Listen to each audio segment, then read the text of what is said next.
Hello everyone, जैसा कि आप सभी जानते हैं हम लोग क्लास 12th की केमिस्ट्री पढ़ रहे हैं। क्लास 12th की केमिस्ट्री में फिजिकल केमिस्ट्री का फर्स्ट चैप्टर है सॉल्यूशन। हम लोग उस चैप्टर को डिस्कस कर रहे हैं। हमारा 7 लेक्चर हो चुका है, ये हमारा आज 8वां लेक्चर है। इस 8वें लेक्चर में हम लोग क्या क्या चीज़ें आज कवर करने वाले हैं। पिछले वाले लेक्चर में हमने 2 टॉपिक कवर किया था, जिसमें से कौन सा टॉपिक कवर किया था हम लोगों ने। पहला टॉपिक कवर किया था रिलेटिव लोअरिंग वेपर प्रेशर के बारे में डिस्कस किया था, और दूसरा टॉपिक हमने क्या कवर किया था, एलिवेशन ऑफ बॉइलिंग पॉइंट के बारे में हमने क्या किया था, पिछले वाली क्लास में हमने क्या किया था, कवर किया था। आज हम लोग पढ़ने जा रहे हैं नेक्स्ट टॉपिक हमारा क्या है, डिप्रेशन ऑफ फ्रीजिंग पॉइंट पढ़ेंगे और पढ़ेंगे ऑस्मोटिक प्रेशर के बारे में पढ़ेंगे। आज ये 2 टॉपिक क्या करना है, हमें कवर करना है। ठीक है, तो हम लोग कॉलीगेटिव प्रॉपर्टी पढ़ रहे हैं। कॉलीगेटिव प्रॉपर्टी में से 2 टॉपिक हमने क्या किया, पिछली वाली क्लास में पढ़ लिया है, और आज की क्लास में हम 2 टॉपिक फिर से कवर करने जा रहे हैं। ठीक है, तो हमने बता दिया आपको कौन कौन से टॉपिक हम लोग आज की क्लास में लोग क्या करने जा रहे हैं, पढ़ने जा रहे हैं। ठीक है, आज हम लोग ये वाला टॉपिक और ये वाला टॉपिक क्या करने जा रहे हैं, कवर करने जा रहे हैं। तो आइए हम लोग स्टार्ट करते हैं, टाइम को वेस्ट ना करते हुए आगे बढ़ते हैं डिप्रेशन ऑफ फ्रीजिंग पॉइंट में। आ जाओ भाई, डिप्रेशन ऑफ फ्रीजिंग पॉइंट हम लोग क्या करेंगे, कवर करेंगे।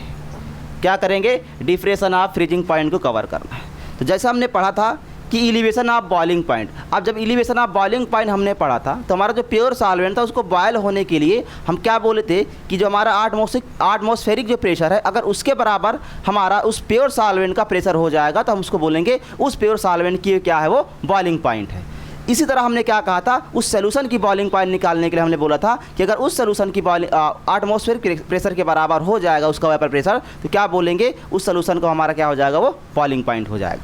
ठीक है, तो आज हम लोग जब बॉइलिंग पॉइंट की बात किए थे तो हमने टेम्परेचर को बढ़ाया था, वो वेपर फॉर्म में कन्वर्ट हुआ था और वहाँ पे एटमॉस्फेरिक के बराबर हुआ था। लेकिन आज जब डिप्रेशन ऑफ फ्रीजिंग पॉइंट की बात करेंगे तो डिप्रेशन ऑफ फ्रीजिंग पॉइंट की बात करते हैं तो क्या करते हैं, हम लोग प्रेशर को घटाते हैं। तो आइए हम लोग स्टार्ट करते हैं क्लास को। देखो, क्लास को हम लोग स्टार्ट करते हैं डिप्रेशन ऑफ फ्रीजिंग पॉइंट। जैसे मैं आपको बोल दूँ मैंने क्या बना दिया, ये एक ग्राफ बना दिया। मैंने क्या बना दिया, एक ग्राफ बना दिया। अब मैंने कहा ये हमारा क्या है, टेम्परेचर। ये क्या है, हमारा टेम्परेचर को दिखा रहा है। ये हमारा जो ग्राफ है, ये ऊपर वाला हमारा किसको दिखा रहा है, वेपर प्रेशर को दिखा रहा है। ये किसको दिखा रहा है, ये वेपर प्रेशर को दिखा रहा है। ठीक है, ये टेम्परेचर को दिखा रहा है, ये वेपर प्रेशर को दिखा रहा था, जैसे हमने पिछली वाले ग्राफ में बताया था। अब देखो, ये मैंने कहा था आपसे, ये मैंने आपसे कहा था कि हमारा क्या है, एटमॉस्फेरिक प्रेशर है। ठीक है, अब मैं कह रहा हूँ कि मैं एक कोई प्योर सॉलिड लेता हूँ, मतलब सॉल्वेंट। ठीक है, मैं एक क्या लेता हूँ, सॉलिड सॉल्वेंट लेता हूँ। मैंने कहा मैंने एक ले लिया अपनी इच्छा से, ये हमारा क्या है, ये हमारा क्या है, सॉलिड सॉल्वेंट है। ये हमारा क्या है, सॉलिड सॉल्वेंट है। ठीक है, ये हमारा क्या है, एक सॉलिड सॉल्वेंट है। अब मैं कह रहा हूँ ये सॉलिड सॉल्वेंट है। अब यहाँ पे जो चीज़ें है, ये हमारा क्या है, एटमॉस्फेरिक प्रेशर।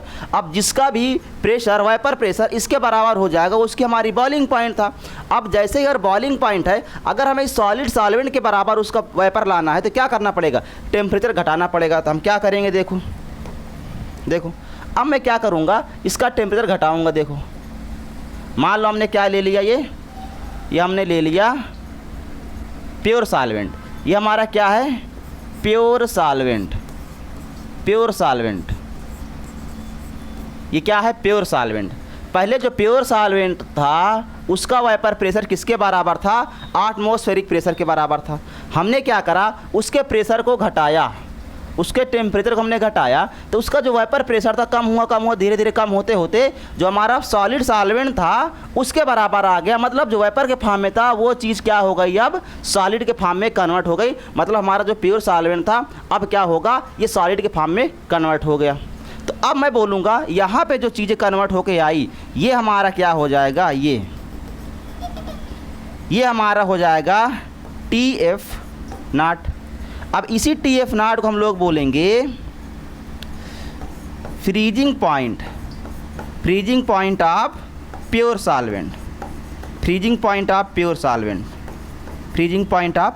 सॉल्वेंट। इस प्योर सॉल्वेंट की फ्रीजिंग पॉइंट कहाँ पे आई, यहाँ पे आई। अब मैं आपसे पूछूं कि हम जब बॉइलिंग पॉइंट पढ़े थे, जब हम लोगों ने बॉइलिंग पॉइंट देखा था तो बॉइलिंग पॉइंट में जो प्योर सॉल्वेंट था उसकी बॉइलिंग पॉइंट क्या हो रही थी, बहुत कम हो रही थी, और जो बॉइलिंग पॉइंट थी उस सॉल्यूशन की वो क्या हो रही थी, ज़्यादा हो रही थी। जब कोई चीज़ जल्दी बॉयल हो रहा है, कोई चीज़ अगर जल्दी बॉयल हो जा रहा है तो मतलब उसको फ्रीज करने के लिए क्या करेंगे, टाइम ज़्यादा लगेगा, तो उसकी फ्रीजिंग पॉइंट क्या होगी, ज़्यादा होगी, है ना। अब जो हमारा जो सोल्यूशन था उसकी बॉइलिंग पॉइंट क्या थी, बहुत ज़्यादा थी, तो उसको फ्रीज होने में का टाइम बहुत कम लगेगा।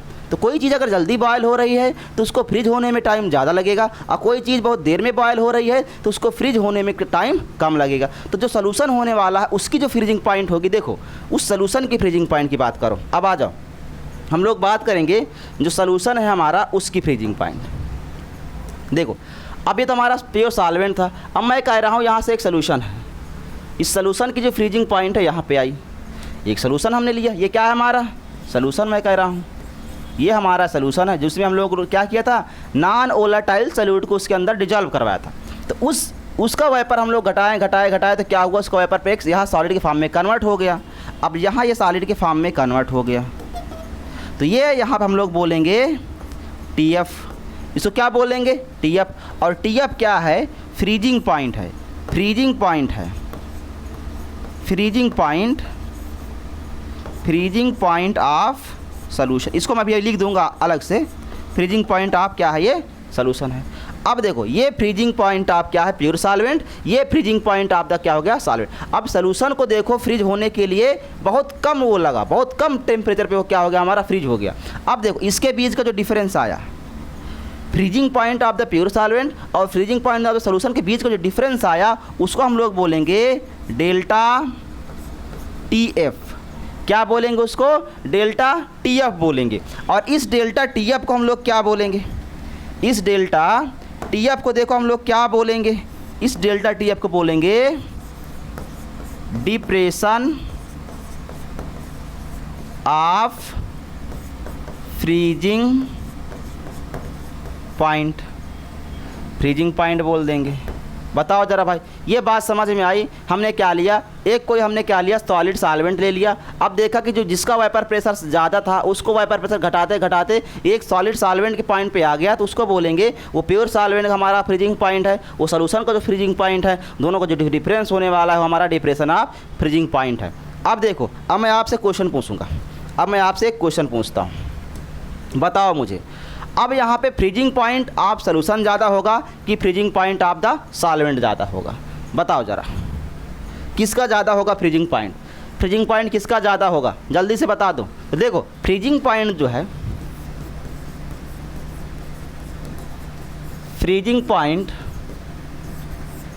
ऑफ सॉल्वेंट, आप सॉल्वेंट बोल दो या प्योर सॉल्वेंट बोल दो, ठीक है, freezing point of pure solvent, ये पहली वाली जो लाइन है हमारा, freezing point of the pure solvent क्या होगा, ये ग्रेटर देन होगा किससे, फ्रीजिंग पॉइंट ऑफ सॉल्यूशन से। जो फ्रीजिंग पॉइंट है सॉल्यूशन का क्या होगा, वो कम होगा freezing point of the pure solvents. अब एक क्वेश्चन और हम लोग करते हैं कि अब आपको बताना है कि जो हमारा सॉल्यूशन है उसकी फ्रीजिंग पॉइंट आपको निकालना होगा, तो कैसे निकालोगे। जैसे हम लोगों ने पिछली क्लास में निकाला था कि फ्रीजिंग पॉइंट आप बॉइलिंग पॉइंट आप सॉल्यूशन बता दो, तो बॉइलिंग पॉइंट आपने निकाला था, वहाँ पे कैसे निकाला था, डेल्टा TF को क्या किए थे हम लोग, जोड़ दिए थे। अब लेकिन यहाँ पे देखो क्या करेंगे, यहाँ पे देखो क्या करेंगे, डेल्टा TB को वहाँ पे हमने जोड़ा था, ठीक है। अब देखो यहाँ हम लोग, अगर हम तुमसे पूछ रहे हैं, चलो अब बता दो ज़रा कि आप फ्रीजिंग पॉइंट, ये फ्रीजिंग पॉइंट आप सॉल्यूशन बताओ कितना निकल के आएगा, फ्रीजिंग पॉइंट आप सॉल्यूशन बताओ। देखो ये है हमारा फ्रीजिंग पॉइंट आप सॉल्यूशन, यहाँ के हमें निकालना है। अगर मैं freezing point of pure solvents में से कितना घटा दूं, डेल्टा TF घटा दूंगा, तो क्या निकल के आ जाएगा हमारे पास, फ्रीजिंग पॉइंट ऑफ सॉल्यूशन निकल के आ जाएगा। भाई समझ में आया कि नहीं आया। देखो फ्रीजिंग पॉइंट ऑफ सॉल्यूशन निकालने के लिए, TF निकालने के लिए इस TF नॉट से मैं इसको घटा दूंगा, तो यहाँ पे आ जाऊँगा, आराम से निकल आएगा फ्रीजिंग पॉइंट ऑफ सॉल्यूशन। तो क्या करना है, ये किसके बराबर होगा, देखो freezing point of pure solvent, ठीक है। इससे आप क्या माइनस करवा दोगे, माइनस करवा दोगे depression of freezing point, depression of freezing point. मतलब देखो, अब freezing point of pure solvent क्या हमारा TF नॉट है। क्या है हमारे पास, ये TF नॉट है। क्या है हमारे पास freezing point of pure solvent, क्या है TF नॉट। माइनस कर दिया हम लोग डिप्रेशन ऑफ फ्रीजिंग पॉइंट, मतलब डेल्टा TF।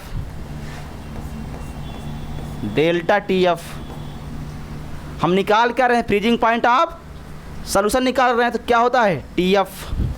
ये क्या होता है TF। देख लो भाई, देख लो भाई, हमारे पास क्या निकल के आ गया, फ्रीजिंग पॉइंट ऑफ सॉल्यूशन निकल के आ गया, फ्रीजिंग पॉइंट ऑफ सॉल्यूशन हमारे पास निकल के आ गया। देखो ये है फ्रीजिंग पॉइंट ऑफ सॉल्यूशन, ठीक है। ये हमारा क्या है, फ्रीजिंग पॉइंट ऑफ सॉल्यूशन है। देख लो भाई, यहाँ की बात समझ में आ गई, देखो है ना। ये फ्रीजिंग पॉइंट ऑफ सॉल्यूशन हमने क्या कर दिया, निकाल लिया। यही है graph depression of freezing point का। मतलब क्या है, यहाँ पे हम लोग टेम्परेचर को घटाएंगे, है ना। अब देखो डिप्रेशन ऑफ फ्रीजिंग पॉइंट को हम लोग किससे डोनेट कर रहे हैं भाई, डेल्टा TF से। किससे करोगे, डेल्टा TF से, डेल्टा TF से डोनेट करोगे। देख लो ये कहानी है। आ जाओ देखते हैं हम लोग। अब देखेंगे क्या हो गया कि जो सोल्यूशन हमारे पास बन के आया in the case of dilute solution, है ना, उसके अंदर हमने नॉन वोलेटाइल सॉल्यूट भी डिजॉल्व करवाया है। तो इसमें हम लोग देखेंगे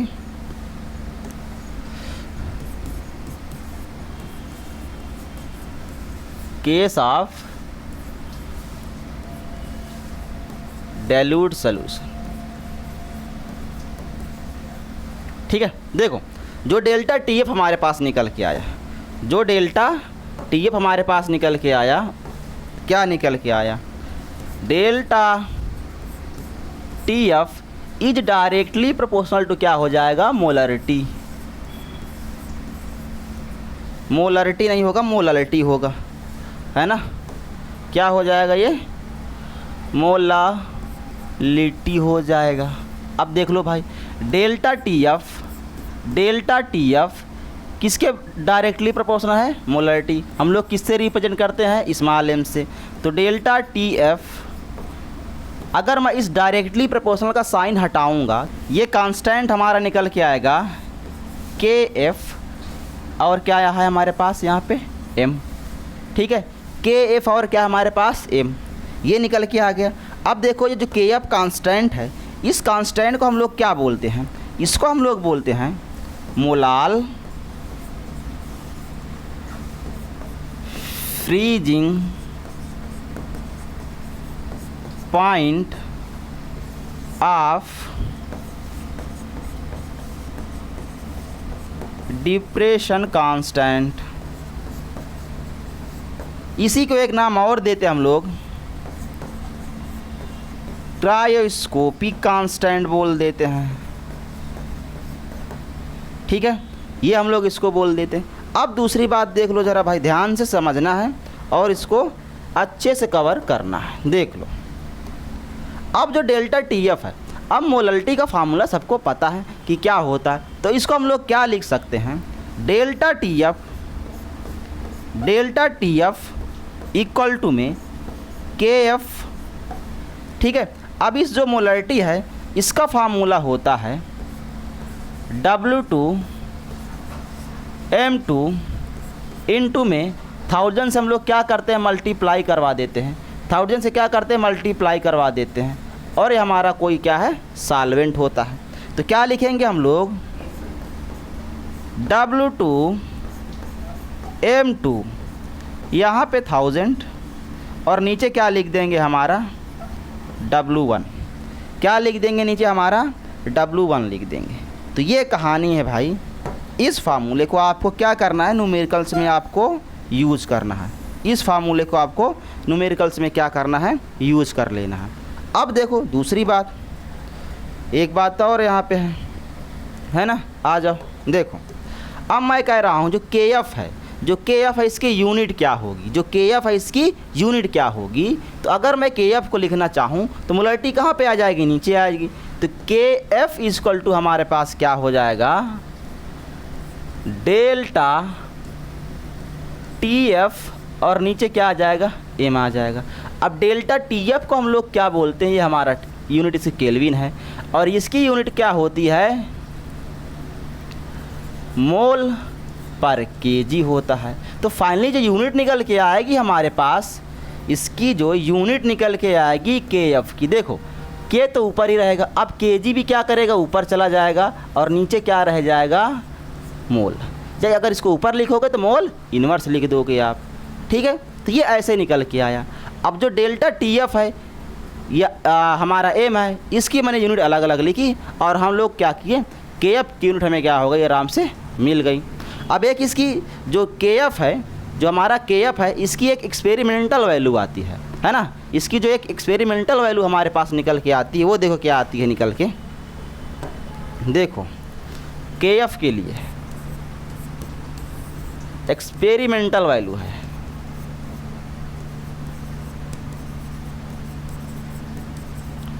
एक्सपेरिमेंटल वैल्यू कितनी निकल के आई हमारे, देखो जो हमारी एक्सपेरिमेंटल वैल्यू निकल के आई हमारे पास, क्या निकल के आई, RM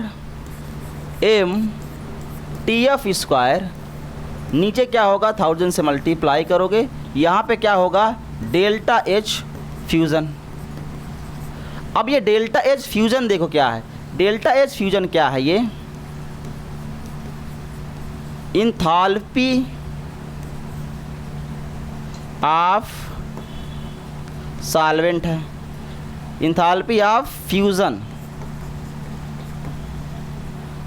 of solvent, delta H, ये क्या है डेल्टा H, ठीक है।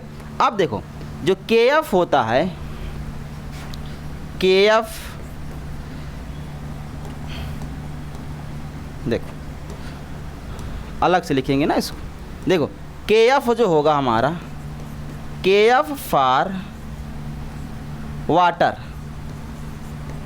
वाटर के लिए KF की वैल्यू कितनी होती है 1.86, 1.86 केल्विन केजी मोल इन्वर्स, मोल इन्वर्स हो जाएगा।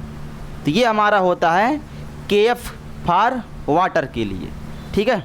ये KF फॉर वाटर है, आप इसको क्या करना है, इसको याद रखना है। तो ये सारी चीज़ें हमने यहाँ पे आज पढ़ी, ठीक है। ये हमारी क्या हो गई, यूनिट हो गई, ये किसकी यूनिट है, KF की यूनिट हो गई। ये इसका एक्सपेरिमेंटल वैल्यू होती है, ये इसका फार्मूला हो गया है। आपको ये सारी चीज़ें क्या करना है, याद रखना है, ठीक है। आज हम लोग अब आगे देखते हैं, आगे हम लोग देखते हैं। तो आगे की जो कहानी है ये है, ये अब क्वेश्चन है, ये है हमारे लिए एक न्यूमेरिकल है, आपको क्या करना है, सॉल्व करना है, ठीक है। देखो क्वेश्चन क्या है, the molar freezing point constant for water is 1.86, है ना।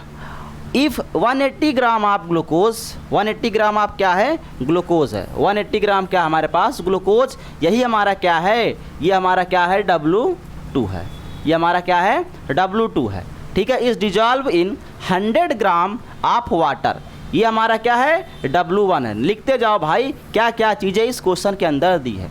जो हमारा सॉल्यूट होगा वो W2 होगा और जो हमारा सॉल्वेंट होगा हमारा क्या होगा, W1 होगा, है ना। तो पहले हम लोग देखते हैं क्या क्या चीज़ें इसमें हमारे पास गिवन है, क्या गिवन है हमारे पास। देखो गिवन में आप क्या लिखोगे, गिवन में आप क्या लिखोगे, देखो पहला क्या लिखा, freezing point constant for water is इतना, ये क्या है, कांस्टेंट हमारे पास KF था।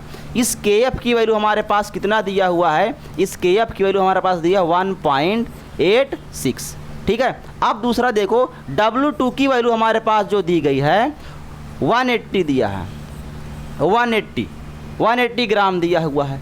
अब अब M2 कितना दिया हमारे पास, M2 की वैल्यू देख लो हमारे पास कितना है, हमारे पास M2 तो हमें क्या करना है, निकालना है, M2 हमें क्या करना है, निकालना है।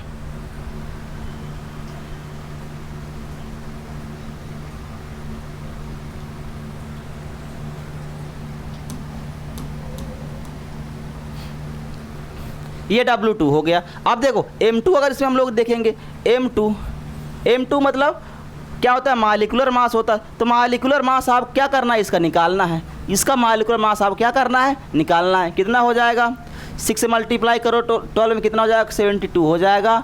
प्लस में 12 कर देना है, प्लस में क्या करते हैं 96 करना है, 96 करना है। तो कितना हो जाएगा, ये पूरा कैलकुलेट करोगे तो 180 हो जाएगा। ये कितना हो जाएगा 180। तो यहाँ पे आप क्या लिखोगे 180 ग्राम पर मोल, ठीक है, 180 ग्राम पर मोल, ठीक है। अब देखो, अब हमारे पास W1 चाहिए हमको, W1 चाहिए। W1 हमारे पास क्या है 1000 ग्राम, कितना हमारे पास 1000 ग्राम। अब लगा दो भाई फार्मूला, अब आप लगाओ फार्मूला, अप्लाई करो ज़रा। देखो फार्मूला क्या लगाना है इसके अंदर, फार्मूला हमें लगाना है कि delta TF equal to KF into M, ठीक है। अब देखो KF की वैल्यू हमारे पास कितना दिया है 1 देखो पहले हम लोग इसको लिख लेते हैं एक बार और। देखो KF, M को हम लोग क्या लिखते हैं, M को लिखेंगे W2 M2, यहाँ पे 1000 से मल्टीप्लाई करवाओगे, है ना, और नीचे क्या लिखोगे W1। अब देखो KF की वैल्यू रखो, कितना दिया 1.86 इंटू कितना दिया हमारे पास W2 कितना दिया हमारे पास 180, M2 कितना है 180, यहाँ 1000 से मल्टीप्लाई, W1 कितना है 1000। देखो ये कट गया, ये भी कट गया, तो कितना आ गया हमारे पास, डेल्टा TF की वैल्यू कितना आ गई हमारे पास 1.86। डेल्टा TF की वैल्यू हमारे पास कितना आ गई 1.86। अगर आप 1.86 देखते ही यहाँ पे टिक मार दिए, यहाँ पे अगर आपने क्या करा टिक मार दिया, तो समझ लो आपका आंसर एकदम से गलत हो गया, आपका आंसर एकदम से क्या हो जाएगा, गलत हो जाएगा, ठीक है। आपसे क्वेश्चन में क्या पूछा है, यहाँ देखो water the solution will be freeze, जो हमारा सॉल्यूशन है वो कब फ्रीज होगा, वो सॉल्यूशन हमारा कब फ्रीज होगा, वाटर का सॉल्यूशन कब हमारा फ्रीज होने वाला है। तो जो वाटर होता है उसकी फ्रीजिंग पॉइंट कितना होता है, जो सॉल्यूशन है। देखो हमने बताया था फार्मूला आपको कि जो सॉल्यूशन की फ्रीजिंग पॉइंट हम लोग कैसे निकालते हैं, है ना। देखो freezing point of solution, freezing point of solution हम लोगों ने कैसे निकाला था, बता दो ज़रा। फ्रीजिंग पॉइंट ऑफ सॉल्यूशन हम लोगों ने कैसे निकाला था, देखो मैं यहाँ पे आपको एक बार दिखा दे रहा हूँ। फ्रीजिंग पॉइंट ऑफ सॉल्यूशन हम लोगों ने कैसे निकाला था, फ्रीजिंग पॉइंट ऑफ सॉल्यूशन हम लोगों ने कहाँ पे निकाला था, यहाँ पे देखो ये क्या था, फ्रीजिंग पॉइंट ऑफ सॉल्यूशन था। ये क्या है TF नॉट हमारे पास क्या था, TF नॉट हमारे पास क्या था, देखो freezing point of pure solvent था, freezing point of pure solvent था। क्वेश्चन में हमको क्या निकालना है, फ्रीजिंग पॉइंट ऑफ सॉल्यूशन निकालना है। और फ्रीजिंग पॉइंट ऑफ सॉल्यूशन हमें निकालने के लिए क्या करना पड़ेगा, freezing point of pure solvent से क्या करना है, डेल्टा TF को माइनस करना है। Freezing point of pure solvent से डेल्टा TF को आपको माइनस करना है। तो आ जाओ, देखो एकदम से आसान सा क्वेश्चन अब देखो बन गया है। फ्रीजिंग पॉइंट ऑफ सॉल्यूशन निकालने के लिए, फ्रीजिंग पॉइंट ऑफ सॉल्यूशन निकालने के लिए आपको क्या करना पड़ेगा मेरे भाई, आपको कुछ नहीं करना पड़ेगा। देखो डेल्टा TF नॉट को माइनस कर देना है डेल्टा TF से। TF नॉट से क्या करना है, ये freezing point of pure solvent, freezing point of pure solvent मतलब वाटर प्योर सॉल्वेंट है, उसकी फ्रीजिंग पॉइंट कितना होता है भाई 0 होता है। अब इस 0 से आपको क्या माइनस कर देना है, जो हमारे पास निकल के आया 1.86 को जब आप माइनस करोगे तो आपका जो फाइनल आंसर निकल के आएगा 1.86, वो भी किस में आएगा, माइनस के अंदर निकल के आएगा। अब आपको आंसर मिल गया है, देख लो अब आपको आंसर क्या हो गया, मिल गया, अब आपको आंसर मिल गया। आ जाओ दूसरा क्वेश्चन हम लोग करते हैं। देखो दूसरा क्वेश्चन हमारे पास क्या है, ये है दूसरा क्वेश्चन। देखो pure benzene freezes at 5.45 degree Celsius, ठीक है, certain place but 0.475 mole solution of the tetrachloride in benzene freeze at इतना। देख लो अब हमें क्या निकालना है, दो चीज़ों की फ्रीजिंग पॉइंट आ गई, दो चीज़ों की हमारे पास क्या है फ्रीजिंग पॉइंट दिया है, तो हमें डेल्टा TF निकाल लेना है।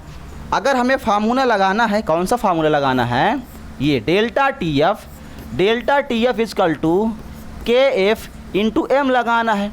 अगर ये लगाना है तो हमें डेल्टा TF निकालना पड़ेगा। तो आपका डेल्टा TF कैसे आएगा, देखो डेल्टा TF निकालने के लिए आपको क्या करना पड़ेगा, देख लो अब हमें क्या करना है, 5 ये हमारा क्या दिया हुआ है, ये हमारा क्या दिया, डेल्टा TF हम लोग कैसे निकालते हैं, प्योर सॉल्वेंट की जो हमारा होता है फ्रीजिंग पॉइंट और सोल्यूशन की जो हमारा होता है फ्रीजिंग पॉइंट। जो प्योर सॉल्वेंट हमारा बेंजीन उसकी फ्रीजिंग पॉइंट ये दिया हुआ है, ये दिया हुआ है TF not freezing point of pure solvent, freezing point of pure solvent. उसके बाद जो सोल्यूशन बन के आया हमारे पास टेट्राक्लोराइड के साथ, उसकी फ्रीजिंग पॉइंट ये है, उसकी फ्रीजिंग पॉइंट ये है। इसको हम लोग क्या बोलेंगे, TF, इसको हम लोग क्या बोलेंगे, TF। तो आपको क्या करना है, TF नॉट को माइनस करवा देना है TF से, freezing point of pure solvent को माइनस करवाना है freezing point of the solution से।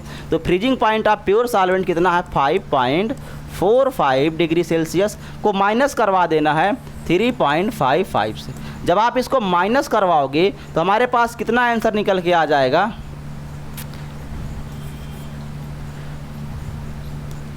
ठीक है, ये हमारे पास आंसर निकल के आ जाएगा, ये हमारे पास निकल के आ जाएगा 1.90 डेल्टा TF की वैल्यू हमारे पास निकल के आ गई। अब डेल्टा TF आ गया, डेल्टा TF आ गया और KF की वैल्यू हमारे पास क्वेश्चन में दी है कि नहीं, हमें मुझे लगता है वही निकालना है, हाँ वही निकालना है, हमें KF ही निकालना है, हमें KF ही निकालना है। तो लगाओ भाई अब फार्मूला, KF इजकल टू क्या हो जाएगा, delta TF divided by molarity, divided by ये हमारे पास क्या दिया है मोलरिटी। तो रख दो भाई, देखो डेल्टा TF 1.90, मोलरिटी कितना हमारे पास 0.475 दिया हुआ है। कैलकुलेट करेंगे, जब आप इसको कैलकुलेट करोगे तो आपके पास जो KF की वैल्यू निकल के आएगी, जो KF की वैल्यू आपके पास निकल के आएगी 4 आएगी। कितनी आएगी, 4 आएगी। देख लो आंसर मैच कर रहा है भाई, 4 आएगी, ठीक है। अब एक क्वेश्चन है आपके लिए, आपको क्या करना है, ये क्वेश्चन खुद से ट्राई करना है और सॉल्व करना है। ये question, what should be the depression of freezing point of the aqua solution containing 17 gram of the C2H5OH in the 100 gram of the solution. KF और वाटर कितना दिया हुआ है। अब आपको यहाँ पे निकालना, what be the depression of freezing point निकालना है। डेल्टा TF की वैल्यू आपको यहाँ बताना है, डेल्टा TF की वैल्यू आपको क्या करना है यहाँ पे बताना है, डेल्टा TF की वैल्यू आपको क्या करना है यहाँ पे बताना है। बता लोगे डेल्टा TF, देखो ये हमारे पास क्या दिया है W2। अब इसी का निकाल लेना है आपको, क्या इसी का आपको क्या निकाल लेना है M2, ठीक है। ये हमारे पास दिया है W1। लगा देना मेरे भाई फार्मूला, लगा देना मेरे भाई फार्मूला, क्या लगा दोगे, KF W2 M2 यहाँ 1000 से मल्टीप्लाई, यहाँ पे हमारा क्या हो जाएगा, यहाँ पे हमारा क्या हो जाएगा W1। लगा दो मेरा फार्मूला, ऐसे लगाना है फार्मूला, कर पाओगे, ठीक है। अब हम लोग नेक्स्ट टॉपिक को स्टार्ट करते हैं। अभी हम लोग नेक्स्ट टॉपिक को स्टार्ट करते हैं। क्या है, हमें अब नेक्स्ट टॉपिक जो हमें पढ़ना है, ऑस्मोटिक प्रेशर पढ़ना है, ठीक है। क्या होता है ये, excess pressure that must be supply to the prevent osmosis. अब देखो ऑस्मोसिस में क्या होता है, मैं ऑस्मोसिस आपको बता रहा हूँ। ऑस्मोसिस में क्या होता है, मान लो कहीं कंसंट्रेशन सॉल्वेंट का ज़्यादा है और सॉल्यूशन का कंसंट्रेशन कम है, या सॉल्यूशन कंसंट्रेशन ज़्यादा है और सॉल्वेंट कंसंट्रेशन क्या है, कम है। तो कंसंट्रेशन जहाँ पे ज़्यादा होगा वहाँ से कंसंट्रेशन कहाँ पे जाएगा, है ना, जहाँ पे कंसंट्रेशन आपका क्या होगा, कम होगा। कंसंट्रेशन क्या होगा, एक जगह से दूसरी जगह का फ्लो होगा, सॉल्यूट से सॉल्वेंट में और सॉल्वेंट से सॉल्यूट में, उसी को हम लोग बोलते हैं ऑस्मोसिस, ठीक है। अब देखो मैं आपको बताता हूँ भाई कि ऑस्मोसिस क्या मतलब होता है। द फ्लो ऑफ हमारा क्या होगा, solvent molecule from semi permeable membrane, है ना, सेमी परमिएबल मेम्ब्रेन से क्या होता है, फ्लो होता है किसका, सॉल्वेंट मॉलिक्यूल का, to the solvent, from the solvent to the solution, ठीक है, from the solvent to the solution. मान लो हमारे पास क्या है, ये कोई हमारे पास क्या है, देखो ये हमारे पास क्या है, ये हमारे पास कोई सॉल्वेंट है, ठीक है। इधर मान लो हमारे पास क्या है, सॉल्यूशन है। अब ये सॉल्वेंट अगर फ्लो कर गया किधर, सॉल्यूशन के साइड में, तो उसको हम लोग बोलेंगे हमारा क्या हो गया, ऑस्मोसिस की वजह से हुआ। कंसंट्रेशन कहीं पे कम था, इसलिए देखो इसका कंसंट्रेशन ज़्यादा हो गया तो यहाँ से कंसंट्रेशन क्या हो गया, इधर इंक्रीज हो गया। सबसे पहले हम लोग देखेंगे कि ऑस्मोटिक प्रेशर क्या होता है। एक्सेस अमाउंट में जो हमारा प्रेशर होता है, जो प्रिवेंट करता है ऑस्मोसिस ना होने पाए, मतलब सॉल्वेंट या सॉल्यूट फ्लो ना हो पाए एक दूसरे के साइड में, उसी को स्टॉप करने के लिए जो प्रेशर लगाया जाता है, उसी प्रेशर को हम लोग क्या बोलते हैं, ऑस्मोटिक प्रेशर बोलते हैं, ठीक है। जैसे देखो किससे रिप्रेजेंट करते हैं ऑस्मोटिक प्रेशर को, हम लोग रिप्रेजेंट करते हैं पाइस, ठीक है। तो पाइस डायरेक्टली प्रोपोर्शनल किसके हो जाएगा, हमारा कंसंट्रेशन के, किसके हो जाएगा, कंसंट्रेशन के। दूसरा किसके हो जाएगा, ये टेम्परेचर के, ठीक है। तो क्या निकल के आएगा हमारे पास, जो कांस्टेंट निकल के आएगा, देखो क्या निकल के आएगा, CRT। T हमारा क्या है, ये टेम्परेचर, ठीक है। कंसंट्रेशन का मतलब हमारा क्या हो गया, ये C हो गया। तो ये निकल के हमारे पास आ गया, ठीक है। अब देखो इसी C को मैं क्या लिख सकता हूँ, इसी C को मैं क्या लिख सकता हूँ, N2/V लिख सकता हूँ, N2/V लिख सकता हूँ। C का मतलब क्या हो गया हमारा, जैसे हम लोग कंसंट्रेशन वगैरह पढ़ते हैं तो number of moles of solute, और नीचे क्या लिखते हैं, टोटल जो हमारा होता है सॉल्यूशन होता है, ठीक है। वो हमारा किस में होगा, वॉल्यूम में हो, मतलब ml में होगा वो, ठीक है। देखो अब इसको हम लोग क्या लिखते हैं, इसको हम लोग क्या लिखते हैं, देख लो इसको हम लोग क्या पढ़ के आए हैं अभी पीछे, इसको हम लोग क्या पढ़ के आए हैं, W2/M2 पढ़ के आए हैं, W2/M2 पढ़ के आए हैं। तो अब जो हम लोग लिखेंगे W2/M2, अब जो हमारा वॉल्यूम है ये किस में होगा, ml में होगा। किस में होगा, ये किस में होगा, ये ml में होगा। अब अगर ये ml में है, इसको लीटर में हमें कन्वर्ट करना है तो 1000 से क्या करना पड़ेगा, मल्टीप्लाई करवाना, डिवाइड करवाना पड़ता है। और हमारे पास क्या है साइड में, RT है, हमारे पास क्या है साइड में, RT है। तो देख लो भाई ये फार्मूला निकल के आ गया। अब देखो पाई क्या होता है, ऑस्मोटिक प्रेशर, ये क्या हमारा ऑस्मोटिक प्रेशर है, ठीक है। C हमारा क्या होता है, मोलरिटी ऑफ सॉल्यूशन। C हमारा क्या होता है, C हमारा क्या होता है, मोलरिटी ऑफ सॉल्यूशन होता है,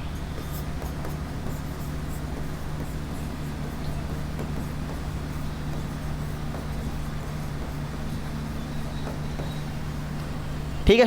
T हमारा क्या होता है, टेम्परेचर होता है, ठीक है। ये सारी चीज़ें हमारे पास निकल के आ गई, ठीक है। अब देखो R हमारा क्या है, R हमारा क्या है, गैस कांस्टेंट है, गैस कांस्टेंट है, ये क्या है, गैस कांस्टेंट।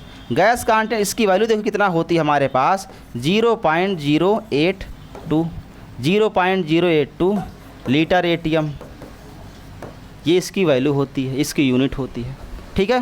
तो ये कहानी है यहाँ तक की, ठीक है। आइए हम लोग अब आगे देखते हैं, हम लोग इसमें क्या क्या चीज़ें पढ़ते हैं कि हमारा ऑस्मोसिस तो मैंने बता दिया क्या होता है ना। ये ऑस्मोटिक क्या होता है, ऑस्मोटिक का मतलब होता है आपको प्रिवेंट करना है कि हमारा ऑस्मोसिस ना होने पाए, है ना। ऑस्मोटिक प्रेशर क्या होता है, एक ऐसा प्रेशर होता है जो ऑस्मोसिस को क्या करता है, रोकता है, बस यही होता है। बस सुन लो भाई ध्यान से, ठीक है। देखो आगे, यूजेस ऑफ ऑस्मोटिक प्रेशर, क्या यूज़ होता है भाई ऑस्मोटिक प्रेशर का। तो osmotic pressure method has advantage over the other method due to, पहला क्या है, pressure measurement is around the room temperature. ये कहाँ पे यूज होता है, pressure measurement around the room temperature, ठीक है। यहाँ पे देखो इसका यूज होता है, ये इसका पहला यूज हो गया। दूसरा कह रहा है molarity of the solution is used in instead of the molarity, molarity में यूज होता है ना कि मोलरिटी में यूज होता है। तो ये इनका क्या हो गया, इनका यूज। आ जाओ आगे हम लोग देखते हैं। देखो क्या है, आइसोटोनिक सोल्यूशन है, ये क्या है हमारा, आइसोटोनिक सोल्यूशन है। अब आइसोटोनिक सोल्यूशन हमारा क्या होता है, solution having same osmotic pressure.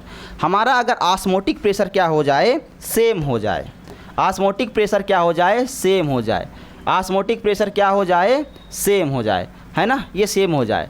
मतलब पाई 1 और ये पाई टू क्या हो जाए, दोनों सेम हो जाए, क्या हो जाए, सेम हो जाए। देखो CRT मतलब CRT1 और CRT2 दोनों क्या हो जाए, सेम हो जाए। मतलब C1 इक्वल टू क्या हो जाए हमारा, C2 हो जाए। क्या हो जाए हमारा, C2 हो जाए। क्या हो जाए हमारा, C2 हो जाए। ठीक है, इस केस में क्या होगा, no osmosis is occur between them. अब इस केस में क्या होगा, इसी को हम लोग बोलते हैं आइसोटोनिक सॉल्यूशन। इसी को हम लोग क्या बोलते हैं, आइसोटोनिक सॉल्यूशन। देख लो भाई, इसी को हम लोग क्या बोलते हैं, आइसोटोनिक सॉल्यूशन बोलते हैं। इस केस में क्या होगा, कोई भी ऑस्मोसिस आपको दिखाई नहीं देगी, ना सॉल्वेंट फ्लो करेगा सॉल्यूट के साइड में, ना सॉल्यूशन फ्लो करेगा हमारा सॉल्वेंट के साइड में, कुछ भी नहीं होगा। इसमें कोई ऑस्मोसिस नहीं होने वाली है। ऑस्मोसिस का मतलब ही होता है फ्लो ऑफ सॉल्यूट पार्टिकल्स। ठीक है, अब यहाँ पे कुछ नहीं आपको दिखाई देगा। अब देखो, अगर मैं आपको ये बोल दूँ कि पाई 1 अभी तो बराबर था, अगर पाई 1 क्या हो जाए, पाई 2 से क्या हो जाए, बड़ा हो जाए। पाई 1 क्या हो जाए, पाई 2 से क्या हो जाए, बड़ा हो जाए, तो इसको हम लोग बोलेंगे हाइपरटोनिक सॉल्यूशन बोलेंगे। और इन भाई साहब को हम लोग बोलेंगे हाइपोटोनिक सॉल्यूशन। देख लो मेरे भाई, ये है हाइपरटोनिक और हाइपोटोनिक सॉल्यूशन है। और ये हमारा जब बराबर हो जाएगा उसको बोलेंगे आइसोटोनिक सॉल्यूशन बोलेंगे। जब बराबर हो जाएगा तो आइसोटोनिक सॉल्यूशन बोलेंगे, जहाँ पे हमारा क्या होगा, कोई ऑस्मोसिस अकर नहीं करेगा, ऑस्मोटिक प्रेशर क्या हो जाएगा, बराबर हो जाएगा। और अगर ऑस्मोटिक प्रेशर बराबर नहीं हुआ तो ये कंडीशन नहीं आएगी, ये कंडीशन आ जाएगी। ठीक है, आज हम लोग आगे बात करते हैं क्या है। देखो, अब देखो हमें क्या पढ़ना है, रिवर्स ऑस्मोसिस। क्या पढ़ना है, रिवर्स ऑस्मोसिस। रिवर्स ऑस्मोसिस क्या होता है, अपोजिट होता है ऑस्मोसिस के। ठीक है, देखो यहाँ पे एक इमेज दिखाई देगी, यहाँ पे जो आपको दिखाई दे रहा है, यहाँ पे जो है साल्ट का और वाटर का सॉल्यूशन है। ठीक है, इधर साइड में। अब जो ऑस्मोसिस का मतलब होता है कि हमारा जो सॉल्यूट है या सॉल्वेंट है वो फ्लो होता है जहाँ पे कंसंट्रेशन कम होता है। अब यहाँ पे उसको रोकने के लिए हमने बताया कि ऑस्मोटिक प्रेशर होता है जो उन चीज़ों क्या करता है, रोकता है, फ्लो आप नहीं होने देता है, प्रिवेंट करता है उस चीज़ को। लेकिन अब यहाँ पे जो सॉल्यूशन के साइड में हमारा क्या है, सॉल्यूशन के साइड में हमारे पास वाटर है और साल्ट है। इधर देख लो हमारे पास क्या है, फ्रेश वाटर है।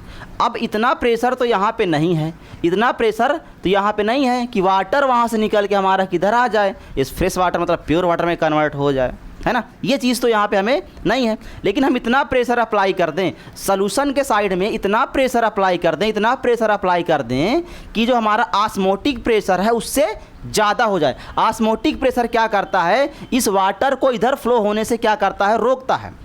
फ्लो ऑफ वाटर, ये सॉल्यूट हो चाहे सॉल्वेंट हो, उसको ऑस्मोटिक प्रेशर काम होता है उसको रोकना। लेकिन अगर मैं इधर इतना प्रेशर अप्लाई कर दूं सॉल्यूशन के साइड में कि जो ऑस्मोटिक प्रेशर लग रहा है इसको रोकने के लिए कि भाई तू वाटर उधर ही रहना, मैं तुझे यहाँ पे आने नहीं दूंगा। ठीक है, जो ऑस्मोटिक प्रेशर लग रहा है उसको रोकने के लिए उस ऑस्मोटिक प्रेशर से क्या हो जाए, इसका प्रेशर ज़्यादा हो जाए, तो इधर से जो हमारा वाटर होगा वो फ्लो कर कहाँ पर आ जाएगा, हमारा प्योर वाटर में कन्वर्ट हो जाएगा। तभी हम लोग क्या करते हैं, वाटर वगैरह जो आरओ का वाटर होता है उसको हम लोग पीने में यूज़ करते हैं, यहीं से बनता है वो। ठीक है, तो यहाँ पे मैं क्या लिखूँगा, प्रेशर ऑफ सॉल्यूशन।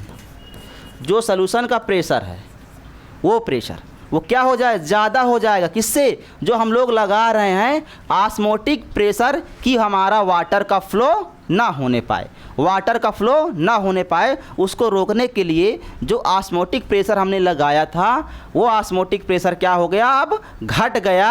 और सॉल्यूशन के साइड में प्रेशर क्या हो गया, देखो इंक्रीज हो गया।